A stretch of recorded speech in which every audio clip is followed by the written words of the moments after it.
Hulagu बड़ा जालिम आदमी था। अल्लाह के जो खेल है और किस सेकंड में वो बदलता है और मजलूम की आह पहुंचती है। देखिए आप, ये जालिम इतना था कि इसने बगदाद पर हमला किया तो हजारों लाखों हत्ता के नजमुद्दीन कुबरा जैसे वली कामिल को शहीद कर दिया।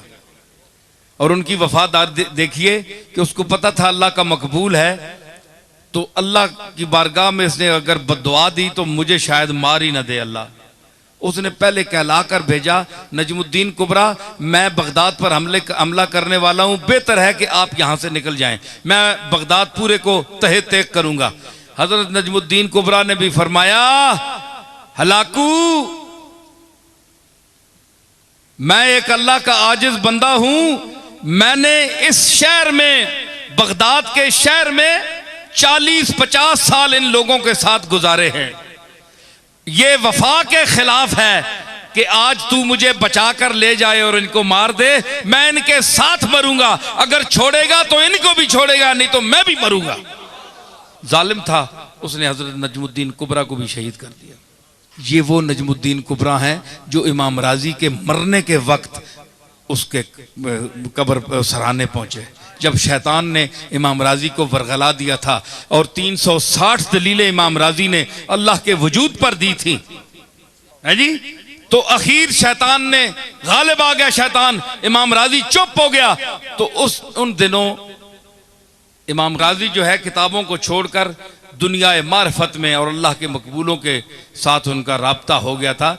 और मुलाकात हुई थी तो यूं ख्याल किया कि नजमुद्दीन कुबरा आज तू कहां है। शेख हाजिर हो गए सराहने पर, गजाली राजी ये ज़मां का आखिरी टाइम, शैतान गालिब हो रहा है, राजी की 300-350 दलीलें रद्द कर चुका है। तो आए तो नजमुद्दीन कुबरा ने देखा जब राजी की सांस निकलने वाली है, शैतान का गलबा है, वो गालिब आ चुका है, तो हजरत नजमुद्दीन कुबरा ने फरमाया कि राजी 350 दलीलें तेरी रद्द हो गई हैं, ओ चले इनू आख के मैं अल्लाह नू बिला दलील मन्ना। जब इबलीस ने उनकी बात सुनी तो भाग गया, अब इसका तो कोई जवाब ही नहीं था। ये वो नजमुद्दीन कुबरा है। हलाकू ने, उसकी आदत थी कि जाते जाते आदमी को पकड़ लेता था और उसको मार देता था, उसके तड़पने का मजा लेता था। इतना जालिम था, शकीउल कल्ब था। कोई सौदा सलफ लेने जा रहा है बाजार में, ना कोई उसने काम किया, ना कोई गुनाह किया, ना कोई जुर्म किया, बस पकड़ के 50-60 आदमी को घोड़े पे बैठ जाता था और ये तमाशा लगाता था। ये मरता किस तरह है, जान किस तरह निकलती है, वो खेलता था और मुस्कुराता था। यहां हाफिज जलील हसन मानकपुरी का एक शेर याद आया, मैं वाकया आगे बयान करूंगा, लेकिन अब मुझे शेर कहता है कि मुझे पढ़ के ही छोड़। तेग रख रख के गले पर वो हटा लेते हैं, तेग रख रख के गले पर वो हटा ले, वो हटा लेते हैं, तायरे जाके फड़कने का मजा लेते हैं, तायरे जाके फड़कने का मजा ले, तेग रख रख के गले पर वो हटा लेते हैं, तायरे जाके फड़कने का मजा लेता था हलाकू। एक दिन उसने ऐसा किया कि 2-3 कतारें आदमियों की खड़ी कर दी और जल्लाद से कहा इनके सर कलम करो। अब जनाब किसी ने सौदा उठाया हुआ है, किसी ने कोई प्याज उठाया हुआ है, किसी ने मिर्चें, घर में जा रहे थे लोग जिस तरह बाजार में जाते हैं।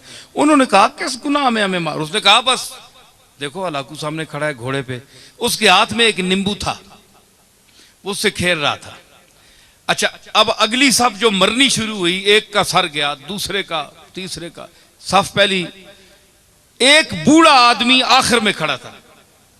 उसने जब देखा ना कि अब तो मेरी बारी है, इसके बाद वो दौड़कर पीछे हो गया पिछली सफ में। भाई जितनी देर जान बच जाए, देखा ना सुकून ढूंढता है इंसान। उस पर तो छुरी चल गई ना तो सुकून ढूंढता है मुर्गा हाथ पांव मारने में, और इस पर चलने वाली है, ये पहले ही सुकून ढूंढ रहा है। तो उसने वो पिछली साफ में हो गया। जब पिछली साफ में गया ना तो वो साफ जब खत्म हुई ना, उस बाबे के पास पहुंचे तो वो तीसरी में चला गया, तीसरी में चला गया। और अब हलाकू के लिए बड़ी अजीब ये एक तमाशा बन गया कि इस बेवकूफ को देखो, इसको मेरे तलवार से कौन बचा सकता है। ये 50, 70, 100 आदमी मार दिया मैंने, पहली साफ भी गई, दूसरी भी गई, अब ये बेवकूफ कहां तक बचेगा। अब तो इसके पीछे कोई साफ भी नहीं है, तीसरी साफ है। जब जैसे तीसरी साफ को कत्ल करना शुरू किया, लुत्फ आ रहा है कि नहीं नई बात। हाँ, तीसरी, अब देखे मैं वो जुल्म की बात कर रहा हूं और वो किस तरह सुनता है। तो जब वो तीसरी साफ पे कत्ल शुरू हुआ ना, तो आखिरी जब बाबा रह गया ना, तो हलाकू ने कहा जल्लाद से कह, 1 मिनट रुक जा, इसको ना मारना। वो अब उसने गेंद, वो नींबू पकड़ा हुआ है, खेल रहा है, उसके सामने आ गया। उसने कहा भाई बाबा बताओ कि पहली सफ में तू भागकर दूसरी आया सफ में, दूसरी सफ में जब आखिरी वो नौबत आई उस तक तो तू तीसरी में आ गया, अब बता तुझे कौन बचाएगा, अब किधर जाएगा। बाबे ने आसमान की तरफ देखा, है जी, ये आ है खामोशा, है जी। शायर कहता है कि मर्दुम बजुबां कुनंद फरियाद, फारसी शायर है 700-800 साल पहले का, कि लोग तो जबान से फरियाद करते हैं, जबान से कोई लफ्ज अदा कर फरियाद करते हैं। फरियाद से बेजबानी है मन, मेरी बेजबानी के पर मैं फरियाद करता हूं कि मैं बोल भी नहीं सकता, फरियाद कैसे करूं। तो उसने कहा अब बताओ, अब तुम्हें कौन बचाएगा। वो खामोश फरियाद जब आसमान की तरफ देखा तो उसने कहा मैंने तो पहली सफ को इसलिए छोड़ा कि शायद मैं दूसरी में बच जाऊं, दूसरी को इसलिए छोड़ा ताकि तीसरी में बच जाऊं। और उसने कहा कैसे बच सकते हो। उसने कहा कि वो चाहे तो एक लम्हे में इनकलाब आ सकता है, यूं उसे किया ना। तो उसने कहा कैसे, हलाकू ने कहा कैसे, यूं किया, वो नींबू छूट गया हाथ से। अब वो बड़ा चालाक भी था, बड़ा सिपा सालार भी था और घोड़सवार भी था। उसने जरा अपनी चाबुकदस्ती और चालाकी और फुर्ती दिखाना चाहिए। उसने झुककर गिरने वाले नींबू को जो पकड़ना चाहा तो रकाब पिछली से उसका पांव निकल गया। ये मंजर देखकर घोड़ा भाग गया, भाग निकला, भागा, वो दोबारा रकाब में पांव न डाल सका, यहां तक के हलाकू वहां गिर गया और उसका सर पटक पटक पटक के वहीं मर गया। बाबा वहां खड़ा हुआ देख रहा है कुदरत को, अल्लाह की कुदरत को देख रहा है, और जो उसका अमला था वो हैबत ज़दा हो गया उस बाबे को देखकर कि इसने क्या तमाशा बना दिया एक लम्हे में।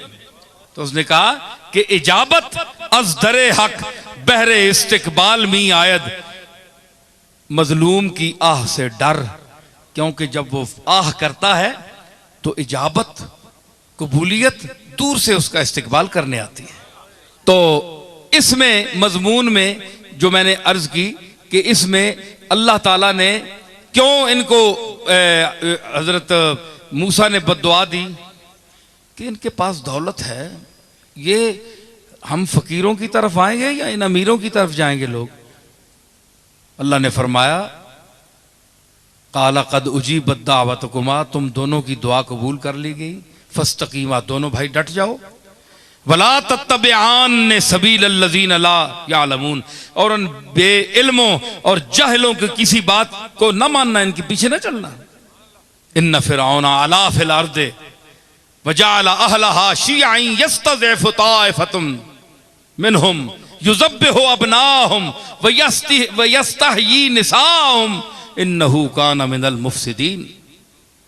फिरौन ने गर्दन उठाई, पैसे और दौलत और घमंड में आकर उसने गर्दन उठाई कि मैं बड़ा हूं, कौन है मूसा और कौन है हारून। बच्चों को ज़बह किया, लड़कियों को छोड़ देता था, फरमाया वो फसादी था, फसाद, उसने गर्दन उठाई। जमीन मेरी, मालिक मैं, ये कौन है? ये तो जमीन पर चलने वाला है, इसको मैंने ताकत दी है, ये जो सब कुछ दिया है इसको मैंने दिया है, मैंने पैगाम भेजा उसको झुठला दिया। इतना तकब्बुर, इतनी बढ़ाई। फरमाया वनुरीदु अन नमुन्ना अलल लज़ीना इस्तुज़इफू फिल अर्द वनजअलहुम अइम्मतम वनजअलहुमुल वारिसीन। उधर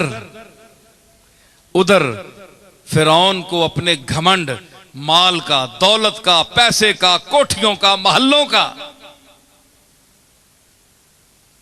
और फरमाया वो नुरीदो, उधर चल रहा था, वह नुरीदो, और हमारा क्या इरादा बन रहा था? वह नुरीदो, और हमारा इरादा क्या था? अन्नमुन्ना अलल्लज़ीना इस्तुज़इफू फिल अर्द, हम एहसान करें उन पर जिनको जबरदस्ती ज़ईफ और कमजोर बना दिया गया जमीन में। मूसा को, इनकी कौम को जबरदस्ती माशी तंगी देकर, तमाम वसाइल छीन कर इनको मोहताज बना दिया। इनके पास कोई पैसा नहीं है, कुछ भी नहीं है, सब कुछ फिरौन ले गया। अपने रिश्तेदारों को सरदार बना दिया, जो उनको मानने वाले थे, जो उसको खुदा मानते थे, और इनको ज़ईफ कर दिया, कमजोर कर दिया। उस्तुज़इफू फिल अर्द, इस्तज़अफू नहीं है कि ये खुद कमजोर हो गए, नहीं, उस्तुज़इफू फिल अर्द, इनको कमजोर किया गया।